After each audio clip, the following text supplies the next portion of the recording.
Nek zemlju mi i vodu krati, ali bar su otvorena nebesa.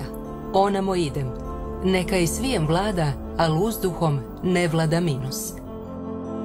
To reče i zatočeništva na Kreti poleti mitski junak Dedal sa svojim sinom Ikarom upravo na današnji dan 1700. godine prije Krista.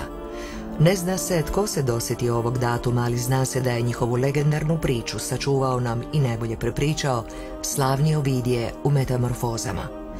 Veleumni atenski izumitelj i graditelj Dedal učio je zanat kod bogova Hefesta i Atene. Imao je sina Ikara, nespretnog dječaka koji ništa od njegovih vještina nije naslijedio, i nečaka Perdiksa, vještog i možda čak sposobnijeg od njega samog. U naletu neobuzdanog ludila, Dedal je ubio Perdiksa i zajedno s Ikarom pobjegao iz Atene. Nakon mnogih lutanja skrasili su se na Kreti. Tamošnji vladar Minos ucijenio je Dedala, naloživši mu da izgradi zatvor za strašno čudovište Minotaura. Kad je Dedal izgradio nesavladivi labirint, Minos ga nije htio pustiti, pa su Dedal i Ikar odlučili s otoka pobjeći zračnim putem. Voskom su zalijepili ptičje perje i svezali konopcima krila za ruke. Prije nego što su poletjeli prema Ateni, Dedal je upozoravao Ikara da ga ne zavede moć letenja.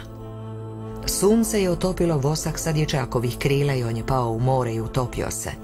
Dedal je okrivljivao sebe i svoju vještinu za sinovu smrt. Slomljeni starac, nekoć najmoćniji svijeta, sve svoje vještine zamijenio bi samo kad bi mogao vratiti vrijeme, ali tu moć bogovi mu nisu dali.